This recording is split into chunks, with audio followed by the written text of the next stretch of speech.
चले तो characteristics of gas की बात कर रहे हैं। शेप वॉल्यूम क्या है बेटा? डेफिनेट नहीं है। इंटरमोलिकुलर फोर्स ऑफ अट्रैक्शन काफी ज्यादा है, डिस्टेंस काफी sorry intermolecular force of attraction काफी कम है, तो डिस्टेंस कम क्या है, हो जाएगी? काफी ज्यादा। रैंडमली क्या करेंगे ये? जाती है, मूव करेंगे। अब बताओ, क्या कंप्रेस कर सकते हैं गैस को? Yes sir. तो हाईली क्या होती है? कंप्रेसिबल। बहुत बढ़िया। अब बताओ, आप मान लीजिए आपका जो एलपीजी सिलेंडर है वो अगर रूम में थोड़ा सा खोल दिया आपने, अभी देखो गैस कितने छोटे से वॉल्यूम में आपके सिलेंडर में है ना, लेकिन सोचो यस सर। अगर हम लोग गैस खोल दें तो वो पूरे रूम में फैल जाएगी। Yes sir. यस और नो? तो थोड़ी सी ही गैस पूरा इतना बड़ा वॉल्यूम ऑक्यूपाई कर लेगी, तो इनकी यस सर। डेंसिटी कम होगी ज्यादा होगी? कम डेंसिटी होता होगी। है, हाँ डेंसिटी होता है मास अपॉन वॉल्यूम। अब थोड़ा सा मास पूरे वॉल्यूम में फैल जाता है, तो यस डेंसिटी सर। क्या होगी? कम होगी। बहुत बढ़िया, तो इसकी low density. Clear? Yes sir. कोई दिक्कत? No sir. अब एक बार बताओ, गैस फैलती क्यों है? गैस स्प्रेड क्यों होती है? गैस स्प्रेड क्यों होती है? क्योंकि जो थर्मल एनर्जी होती है गैस की, कौन सी एनर्जी? थर्मल एनर्जी वो उनके अट्रैक्शन से ज्यादा होगी कम होगी? ज्यादा होगी। हाँ सोचो, बताओ अगर अट्रैक्शन ज्यादा होते तो इधर उधर तो स्प्रेड हो पाती क्या? नहीं घूमती, नहीं घूम तो क्या कह पाती। सकता हूं, जो थर्मल एनर्जी है, जो थर्मल एनर्जी है वो ज्यादा है। Thermal energy of gases is greater than किससे? मोलिक्यूलर। अट्रैक्शन से। हम्म। तो अट्रैक्शन से ज्यादा होती है थर्मल एनर्जी, इसलिए गैस क्या कर जाती है? स्प्रेड। क्लियर? Yes sir. कोई दिक्कत? No sir. चलें आगे, यस सर। नोट करते जाएं। नेक्स्ट लिखते हैं हम लोग measurable property. Measurable property. Property of gas, ठीक है। पहला आता है क्या? वॉल्यूम। मुझे बताओ, जब गैस सिलेंडर में थी तो गैस का वॉल्यूम कितना था? जितना सिलेंडर का वॉल्यूम है। सिलेंडर। जब गैस आपके रूम में फैल गई तो गैस का वॉल्यूम कितना हो गया? स्क्वायर। जितना आपका रूम का वॉल्यूम है। रूम का वॉल्यूम है। तो मतलब समझ में आ रहा है, जो गैस का वॉल्यूम है वो किसके इक्वल होता है? जिस कंटेनर में वो कंटेनर वाला। है, प्रेजेंट है। क्लियर है? Yes sir.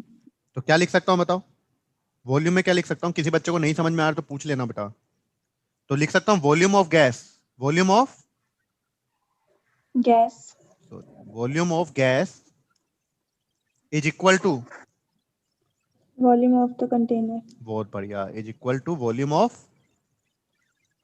तो कंटेनर। जिस भी कंटेनर में गैस प्रेजेंट है उसी का वॉल्यूम वो ले लेगा। ठीक है? Yes sir.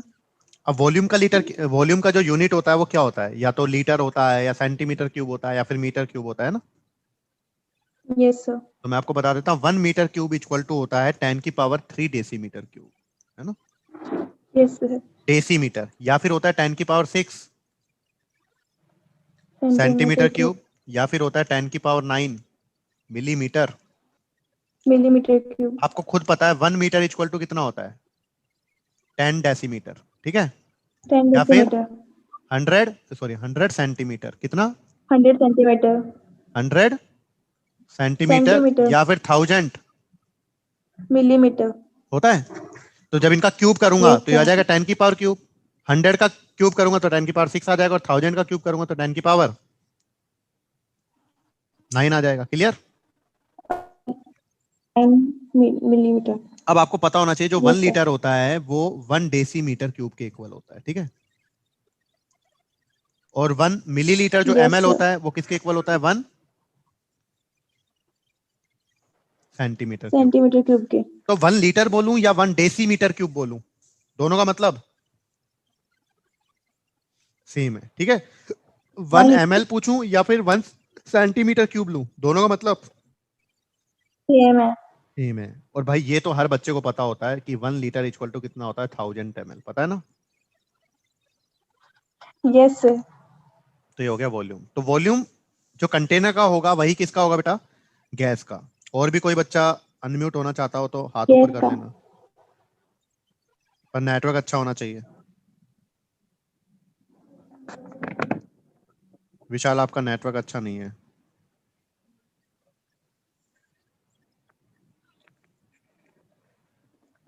Rajni.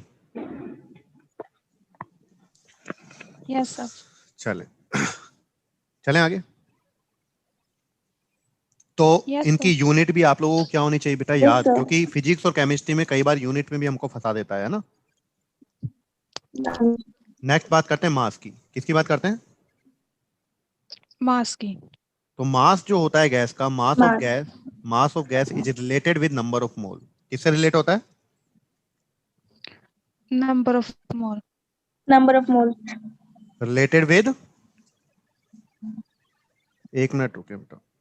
Number of moles.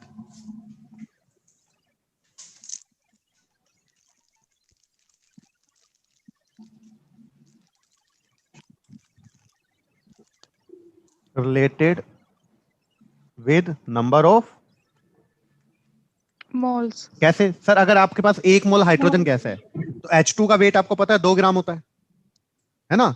तो अगर 1 मोल का वेट 2 ग्राम है तो मैंने पूछा 10 मोल H2 का वेट कितना होगा?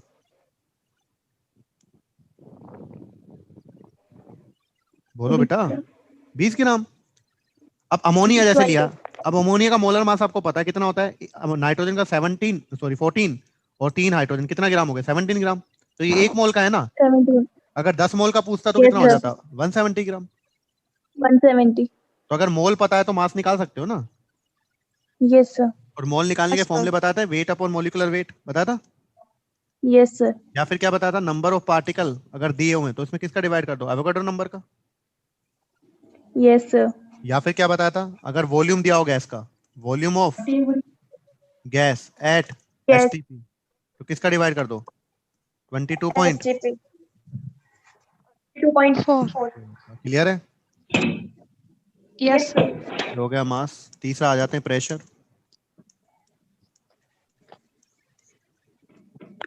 प्रेशर आपको पता है, जो प्रेशर होता है वो कितना होता है? F by A, force per unit area. पढ़कर आया ना? Yes sir. Force per unit area. अब जो यूनिट होगी वो कितनी होगी प्रेशर की? अपने इस चैप्टर में 1 एटीएम। एटमॉस्फेरिक प्रेशर होता है 1 एटीएम। Yes sir. एटीएम होता है एटमॉस्फेरिक प्रेशर। ये किस किस के इक्वल होता है? देखो, अगर बार में इसको कन्वर्ट करना हो तो ये होता है 1.013 बार। तो आप लोग देखें, लगभग लगभग एटीएम और बार दोनों क्या है? 1 1 ही है ऑलमोस्ट। लेकिन फिर भी अगर बड़ा Yes, पूछा sir. गया तो कौन होगा? 1 एटीएम बड़ा है कि 1 बार बड़ा है? 1 बार सर। बेटा 1 एटीएम 1.013 बार आ रहा है। Yes sir. Yes sir. 1 ATM ATM sir. ज्यादा है ना। 1 एटीएम इसका 1 इसके Yes 1.013 sir. के Yes. बराबर है, तो ये वाला 1 बड़ा है ना 1 एटीएम। क्लियर है? Yes sir. इसी तरह अगर इसको पास्कल में कन्वर्ट करना हो तो 1.013 इंटू ये हो जाता है 10 की पावर 5 पास्कल, है ना? मतलब समझ में आ रहा है कि एक बार कितने पास्कल के इक्वल है? 10 की पावर 5 पास्कल। तो बार को पास्कल में कन्वर्ट कर दिया। Yes sir. या फिर पास्कल को लिख सकते हैं हम लोग 1.013 इंटू 10 की पावर 5 न्यूटन पर metre square.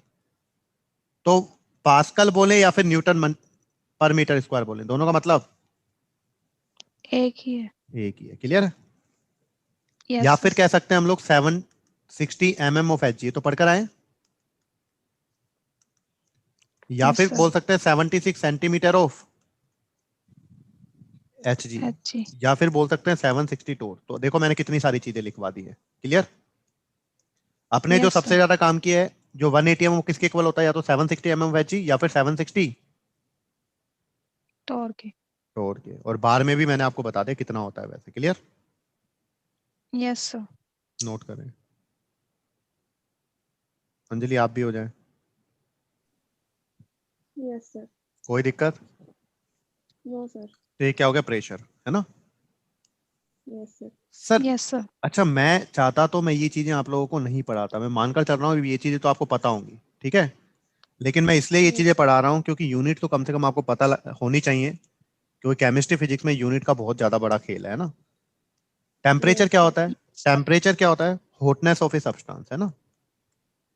Hotness Yes, sir. Of A, Substance. लिख लोगे? सब्सटेंस, है Yes, ना? sir. और आपको पता है अगर डिग्री सेल्सियस को केल्विन में कन्वर्ट करना है तो क्या ऐड कर देते हैं? 270. 273.15 करते हैं ना। Yes, sir. जैसे 50 डिग्री Yes, है sir. उसको केल्विन में कन्वर्ट करो तो क्या ऐड कर दूंगा? 273, है ना। 73. एग्जैक्ट तो 0.15 है पर हम लोग 273 ऐड कर देते हैं बस। क्लियर। Yes, sir. और एक Yes, आपने sir. पढ़ा होगा डिग्री सेल्सियस और फ़ारेनहाइट में रिलेशन पढ़ा है ना। Yes, sir. क्या पढ़ा है? Degree Celsius upon 100 equal to F minus 32 upon 180 पढ़ा है। Yes, sir.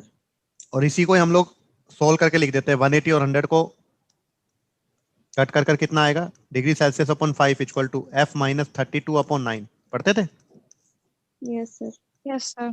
और फिजिक्स में हम लोग एक सभी टीचर से एक क्वेश्चन सोल्व कराते थे, वो टेम्परेचर जिसमें डिग्री सेल्सियस और फ़ारेनहाइट स्केल इक्वल हो जाए, वो टेम्परेचर जिस पर डिग्री सेल्सियस और Degree Celsius, Fahrenheit Fahrenheit equal equal हो हो जाए. जाए. इक्वल हो जाए। तो या तो दोनों तरफ सी को भी एफ बना दो या फिर एफ को सी बना दो। जब ये करेंगे तो वो टेम्परेचर आएगा -40। कितना आएगा? Minus Minus 40 तो -40 डिग्री सेल्सियस का हूं या फिर -40 Fahrenheit. दोनों का मतलब Same. Equal. सेम है। तो वो टेम्परेचर जिस पर डिग्री सेल्सियस और फ़ारेनहाइट स्केल इक्वल हो जाए तो वो कौन सा है? -40 degree. -40। तो ये फिजिक्स में हम लोग क्वेश्चन पढ़ते थे। क्लियर है। Yes, sir. Yes, sir. तो नेक्स्ट आते हैं, ये आप लोगों ने सारी बातें कर ली है। अब आते हैं हम लोग किस पर? Gas Law. Law पे. गैस लो पर। ठीक है, हो गया ये। Yes, sir. Yes, sir. ये कर लिया ना टेम्परेचर। Yes, sir. कर लिया. Yes, sir. तो गैस लो में सबसे पहले कौन सा लो आता है? बोयल्स। Law. ठीक है। Law. अब देखो वैसे तो हम लोग गैस लो का यूज करके हम लोगों ने आइडियल गैस इक्वेशन निकालते हैं। गैस लो का यूज करके कौन सी इक्वेशन निकालते हैं? Ideal gas. लेकिन मैं क्या करूंगा, आइडियल गैस इक्वेशन का यूज करके क्या निकालूंगा? गैस लो। ठीक है। Yes, sir. तो आपने पढ़ा आइडियल गैस इक्वेशन ये होता है, PV Yes, equal sir. To Yes, sir. NRT. NRT. P होता है प्रेशर, वी होता है वॉल्यूम, एन होता है नंबर ऑफ मोल, आर होता है गैस कांस्टेंट और टी होता है टेम्परेचर। पढ़ा है। Yes, Yes, अब देखो sir. बोयल्स लॉ की अगर मैं बात करूं, देखो बोयल से किसकी फीलिंग आ रही है? वैसे साइंटिस्ट का नाम है पर बोयल से फीलिंग आ रही है बॉइलिंग की। आ रही है।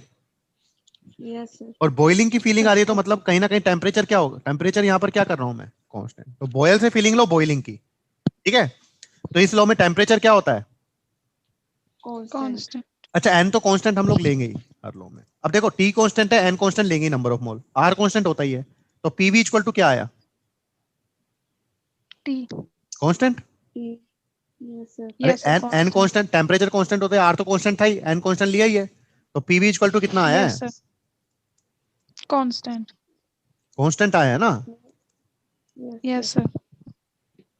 तो यहां पर कितना आ गया? पीवी इक्वल टू एक तरह से कितना आ गया? K constant. Yes, sir. तो पी इक्वल टू कितना बना? 1 by K by K V. By V. तो पी और वी में क्या रिलेशन है? Inversely Inversely proportional. बहुत बढ़िया। proportional. तो बोयस लॉ क्या होता है? At constant temperature. At constant temperature जो वॉल्यूम है inversely proportional to Pressure. Pressure. और Pressure. PV equal to constant आया तो इसको क्या लिख सकता हूं मैं? इसको लिख सकता हूं P1 V1 equal to. P2 V2. Clear है। P1 V1 equal to Yes. Yes, sir. PV constant आया ना। P2 V2. नोट करें। Yes, sir. कोई दिक्कत? No, sir. तो बॉयल्स लॉ से किसकी फीलिंग आई? बॉइलिंग की। Boiling. बॉइलिंग मतलब टेम्परेचर क्या हो गया? Constant. Constant. Constant. कोई दिक्कत? No, No, sir. sir. देखो ग्राफ बनाते हैं हम लोग। तो अगर मैं ग्राफ बनाता हूँ, पी और वी में क्या रिलेशन आया है? पी और वी में Inversely इनवर्सली proportional. प्रोपोर्शनल तो जैसे जैसे बताओ वॉल्यूम बढ़ेगा प्रेशर कम होएगा। सही है। कम होगा. देखो वॉल्यूम बढ़ रहा है और प्रेशर कम हो रहा है। तो ग्राफ आया रेक्टेंगुलर हाइपरबोला। क्या है? रेक्टेंगुलर बोला। Angular अच्छा, hyperbola. पी और वी तो इनवर्सली प्रोपोर्शनल है, लेकिन पी और 1/v की अगर मैं बात करूं, बताओ पी और 1/v ये तो डायरेक्टली हो गए। Directly Yes, sir. प्रोपोर्शनल। भाई पी और वी तो इनवर्सली थे, लेकिन पी और 1/v क्या हो गए? Directly Direct. तो प्रोपोर्शनल जैसे जैसे 1/v बढ़ेगा प्रेशर भी, बढ़ेगा। बढ़ेगा. ये समझ में आया? 1/v जैसे Yes, जैसे sir. बढ़ेगा Yes. प्रेशर बढ़ेगा। Clear. Yes, sir. Note Yes, करो। sir. हो गया सर। हो गया इसी sir. तरह एक और ग्राफ देखो, अगर मैं पीवी और P के बीच में ग्राफ बनाता हूँ, या फिर PV और V के बीच में ग्राफ बनाता हूँ, ठीक है। टेम्परेचर कांस्टेंट है, टेम्परेचर क्या है? कांस्टेंट। तो टेम्परेचर अगर कांस्टेंट है तो बताओ अब कितना भी प्रेशर चेंज करूं, PV तो क्या रहेगा? कांस्टेंट। क्योंकि जैसे जैसे प्रेशर बढ़ाऊंगा वॉल्यूम कम होता जाएगा, यस तो अल्टीमेटली Yes, P sir. और V तो क्या रहेगा? कांस्टेंट रहेगा। तो क्या प्रेशर को चेंज करने पर PV चेंज हो रहा है? No sir. PV तो क्या है? No, sir. No constant. Sir, तो देखो प्रेशर में बढ़ा रहा हूं Yes. लेकिन PV Yes, sir. चेंज, नहीं हो रहा। नहीं प्रेशर हो बढ़ रहा। रहा है। ऐसे बताओ वॉल्यूम को चेंज करने पर PV चेंज होगा? No no sir. Sir, No, sir. तो देखो वॉल्यूम चेंज कर रहा हूं लेकिन PV चेंज, नहीं हो नहीं रहा। हो PV की तो एक कांस्टेंट वैल्यू आ रही है। क्लियर है? Yes yes sir. सर। कोई रहा। दिक्कत? No, sir. No sir. Note करो। हो गया सर। हो गया? Yes sir. चलो अब देखो एक क्वेश्चन क्या बनते हैं, ये सभी बच्चे नोट कर लें। तो बता बॉयल्स लॉ गया में सर। टेम्परेचर क्या होता है? कांस्टेंट होता यस सर। है ना? चलें? Yes, sir. अब देखो यस सर। कुछ क्वेश्चन कर रहे हैं हम लोग। तो मैंने क्वेश्चन क्या दिया है आप लोग आपको कि आपके पास क्या है, एक मैं यहाँ पर P और V के बीच में क्या दे रहा हूँ, ग्राफ दे रहा हूँ, है ना। T1 Yes, temperature sir. पर जो ग्राफ बना है, T1 टेम्परेचर पर जो ग्राफ बन रहा है वो बन रहा है ऐसा, ऐसे ही आएगा रेक्टेंगुलर पर। ये कितने टेम्परेचर पर है? T1. T1। T2 पर जो बन रहा है वो बन रहा है ये, और T3 पर जो ग्राफ बना है वो। तो आपको बताना है, देखो जब P और V के बीच में ग्राफ बनाया तो T1 temperature through out same रखा, तो ग्राफ ऐसा आया, फिर T2 पर ऐसा, T3 पर ऐसा। तो आपको बताना है T1 T2 T3 में से कौन ज्यादा है और कौन कम कम। है ना। तो कम जब भी ऐसे क्वेश्चन सोल्व करें तो आपको क्या करना है, एक लाइन खींच ले। क्या खींच लेनी है? एक लाइन। लाइन। किसी पर भी, एक्स एक्सिस पर या फिर वाई, जो भी मन करे। मैंने एक्स पे खींच ली। क्लियर? अब इस पूरी लाइन पर वॉल्यूम क्या है?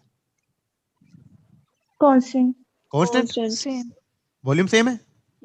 Yes, sir. Yes, sir. अब प्रेशर वाली लाइन क्या आ गई बताओ? ये किसका प्रेशर हो गया? अलग आ रही। P3 वाला है, P3। T3 का। T3। Yes. ये वाला T2। T2 का, T2. और ये वाला। P1. T1। अब देखो P और V के P1. बीच में ग्राफ दिया हुआ था और आपसे पूछा है T1 T2 T3 में से कौन ज्यादा है कौन कम है। ऐसे जब भी क्वेश्चन आए तो एक लाइन खींच लें, एक लाइन खींच ली। यहाँ पर वॉल्यूम कांस्टेंट हो गया, जबकि प्रेशर तीनों का क्या आ रहा है? अलग अलग आ रहा है। तो देखो Yes, अब मैं yes, क्या sir. करूंगा, आपको पता है PV इक्वल टू क्या होता है? NRT Constant. होता है। NRT होता है। NRT. अब इसमें मैंने क्या कर दिया, वॉल्यूम कांस्टेंट है, यस सर। तो P और T sir. में क्या रिलेशन है? Directly proportional Yes, directly sir. Proportional. आ रहा है T3। भाई। PV equal to Yes, sir. NRT है ना, Yes, sir. V constant NR constant, तो P और T में क्या रिलेशन है? Directly proportional. तो Directly जिसका प्रेशर ज्यादा proportional. उसका, डायरेक्टली प्रोपोर्शनल का। Temperature ज्यादा. तो P1 P2 टेम्परेचर भी P3 में ज्यादा। से किसका प्रेशर ज्यादा आ रहा है? P3 का. P3। P3. तो टेम्परेचर भी किसका ज्यादा होगा? T3 का। P3. P3. क्लियर है? Yes, sir. Yes sir. कोई दिक्कत? No, sir. No, sir. हो जाएगा इस तरीके से। No sir. Yes, sir. तो एक और क्वेश्चन दूं। Yes sir. Yes, sir. तो अगर Yes, आपको sir. अब PV और P के बीच में ग्राफ दिया हुआ है, किसके बीच में? PV और P के. PV और PV।